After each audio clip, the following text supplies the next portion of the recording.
All right, beautiful soul. I am so grateful to dig into today's topic. We're going to be talking about how to get into energetic alignment with the thing that you desire most, right? And so I know so often people are like, I really want this thing, but I don't know why it's feeling like it's not coming in. What are next steps? How do I actually get myself closer? And so I wanted to create some steps for you on how to actually start to manifest in the thing that you desire by starting to play with the energy of what it is that you desire. So, the first thing I want you to tune into is one, are you a specific or a non specific manifester?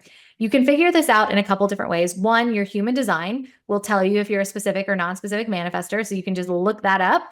And then also, so you can just say human design, like Google human design, how to find out if I'm a specific or non specific manifester. It will basically show you what part of your chart will tell you if you are or you aren't. So, I would just Google that there because it has to either be the arrow pointing left or the arrow pointing right. So Google that, take a look. And then simultaneously, the other one, if you just want to go off of how you feel, it's about whether the intricate details of a manifestation get you really excited. So for instance, if you're like, I want to manifest in $7,583,452. I don't know why, but that number feels juicy and I cannot wait. Or I want to live on this street in this house and it's so gorgeous and I cannot wait to lean into that one specifically. And I want to go to XYZ place and I want to experience XYZ and this itinerary is lighting me the F up. Right? If that is the things that light you up, like if details really excite you, then you are a specific manifester. Now, if you're on the other end of the spectrum, a non-specific manifester, it's more about how do you feel when you think about the thing. So it's more about like some of the examples I gave. It's like, I would love to be a multimillionaire. And that would feel so incredible in my mind, body, and spirit, because what that has me step into is a more joyful version of me.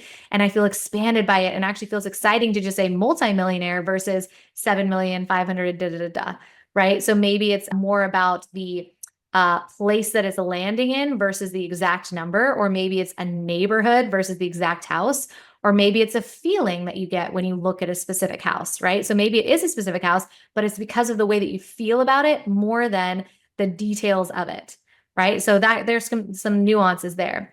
So once you know that information, this is going to be really powerful when we start to do this exercise to tune into what is the thing that I desire most. So when we're thinking about, let's say you are a non-specific manifester and you want to start to lean into the thing that you're wanting to create. So what that could look like is closing your eyes.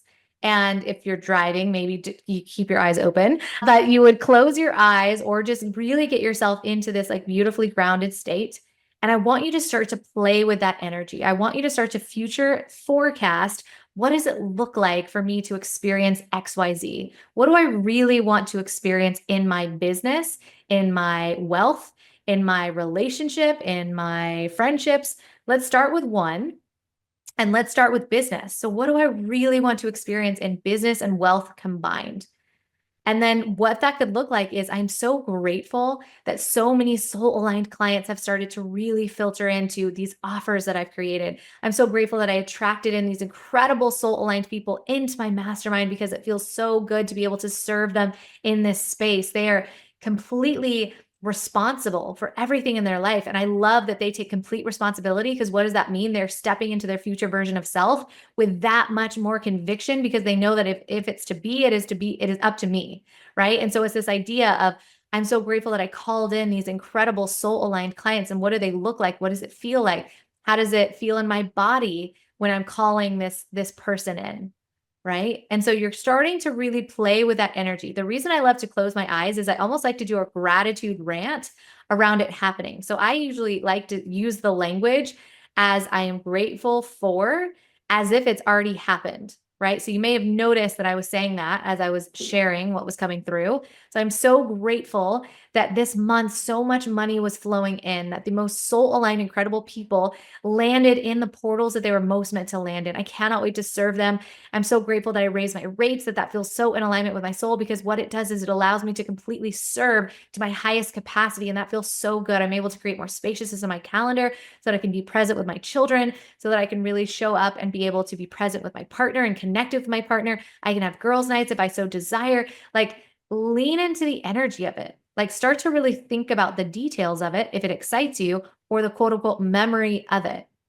So it's not so much like, I love that I can hang out with my child. It's like, I love that when I go to pick up my son from school, we can come home and we can sit on the couch and he can sit and snuggle in on my lap and my phone is nowhere near me. That I just get to feel his body weight against my chest and how beautiful it feels to just be connected with the two of us as he leans into me and he's eating his dinner and we're just allowing ourselves to just be connected and together.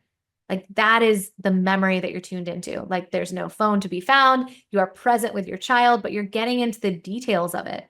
That is what's going to start to manifest it in. So we want to start to do this gratitude rant as if it's already happened based on whether we're a specific manifester or a non-specific manifester, right?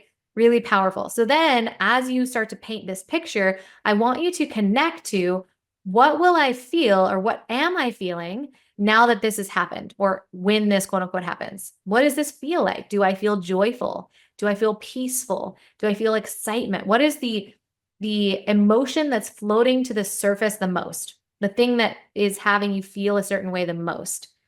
Whatever that word is that comes to the surface, I want you from there to then say, okay, great. If joy is the ultimate feeling that I'm experiencing from this vision that I just casted, from me really leaning into this future vision, then how can I access more joy now? How can I access more joy in the present moment right now? Because ultimately what you were just being told is from an energetic perspective, joy is operating at a certain frequency and your manifestation is operating at that exact frequency. So in order to be in alignment with the thing that you're calling in, you have to raise your frequency such to that same frequency level, which we activate by saying, what is the feeling attached to it? Right? Instead of being like, I want to be at 300 megawatts or whatever, like it's not a thing. Like when people say raise your vibe, we need like an idea of what that looks like. So a way to lean into that is what is the feeling of the vibration that I want? And how can I access that feeling more now? And so that's you tuning into that feeling now. Okay, great, joy. How can I access more states of joy now? And then from there, you're going to start to notice where you're out of enjoyment.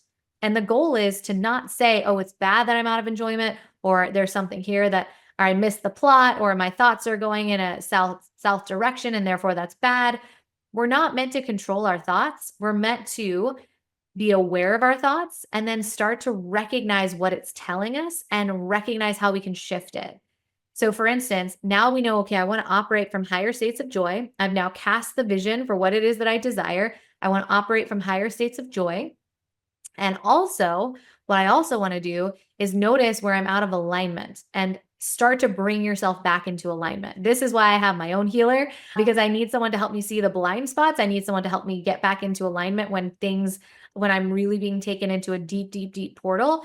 I can do all these things myself, but I find that when I have someone who's holding a safe container, I can break through even more quickly and even more deeply because I open up to fully receive the healing versus facilitating and receiving. Both are possible. I think we absolutely need to be empowered to do both. We get to heal ourselves, and there's power in being held by another person and allowing another person to facilitate that deep healing around where things may be out of alignment with our joy or some of the triggers may come through. Now, it could be super simple. Like it could be like a thought that comes through where we just recognize, oh, I'm judging someone else, or, let's go with the I'm judging someone else, right? If you notice you're judging someone else, it might be as simple as, "Ooh, I'm noticing that I'm judging someone else." And what I actually know about judgment is my subconscious doesn't know the difference between myself and other. So when I'm judging someone and I'm saying in my mind's eye that person is an idiot, what I'm telling my subconscious is that I'm literally telling myself that I am an idiot, right? And that's not working for me. So we cancel, clear that energy. And we say, like, wow, so is judging other people serving me? No, actually, I want to shift that right now. How can I experience more joy now? One, I can just put it down. Two, I can be present in the moment. Three, I can start to watch a funny video or be present with my family or connect with my husband or just play with my son, right? So it's about shifting whatever's happening and then simultaneously knowing when we need to take it deeper with a healer. So sometimes it's super simple to shift. Sometimes we do need someone who can help us take it a little bit further when it's like very deeply ingrained and it's not the thing that's triggering us, it's the 9 layers beneath the thing. So that would be the next step. And then another step that I love to add into this experience is when I've done the vision casting, and I get really excited about what I'm manifesting, I also call in my angels and guides and I say, angels and guides at the highest vibration, send me signs so that I know that this is happening. And the signs that I would like are the number 333, the color orange, and a butterfly. All right. So maybe you do a color, a number, an animal, an insect, a name. It doesn't matter. You can come up with whatever it is that you desire. You could do one sign, you could do 3 signs, whatever feels good. But what's fun about that is now what you're going to do is you say, angels and guides, please send me these signs to let me know that my order is on its way. It's basically like getting an email from Amazon that says, your shipping label has been created. Great. And now the next sign that you get, great, your package has been shipped, right? Amazing. I'm seeing another sign. Okay, it's coming to me. We don't question whether or not the Amazon order is coming to us. We know that it's coming, and these little signs are reminding us that it's coming. So it has us hold the faith, even if it's up to the 11th hour and we're like, it's not here yet, but it's still within that window. It's still coming. And sometimes it's a little outside of the window of expectation. So let's release expectations around timing, knowing that divine timing plays a sacred role in this entire experience. But ultimately know that it's coming. So even if it is quote unquote, oops, it's running late, it's still expected to arrive tomorrow, like we get from Amazon or other shippers, right? So that's the other thing that I love to do is angels and guides at the highest vibration, send me these signs so that I know that it's coming, right? Or send me clarity to know what to go after, right? Or know how to build it. Send me intuitive pings on the inspired action I'm meant to take to get to that level in my business and in my life, right? And for me, that feels like full body chills. For me, that just feels like excitement, like I want to lean in. So it's about getting yourself in this beautiful state of being in more joy and taking the inspired action towards it. The package is coming to you and you get to open the door, unlock the door, and receive the package. And in order to do that, that takes inspired action. It's just going to sit there if we don't set ourselves up to receive it. So the inspired action that we're taking is setting us up to receive it. So if someone reaches out to you and you're like, I don't know why, but I feel excited to talk to this person, like maybe we should set up a connection call. And then you're like, yeah, let's set up a call. That feels good. And you jump on a call and that person's like, hey, what does it look like to work with you? Like, I know we were just calling to talk, but let's chat about that. You're like, great. How fun is that? Or they reach out, hey, do you want to be on my podcast? Sure. If it feels good, right? Like lean into your energy, see how it feels. And if it feels like it's in alignment, follow that because it's meant to lead you somewhere. Follow your path of highest excitement as you're taking inspired action. And that's going to get you to that miracle moment of receiving what it is that you desire at the divine time you're meant to receive it. So I hope that this was supportive. I am sending you so much light and love on your manifestation journey of calling in everything that your heart and soul desires. And until next time, mwah.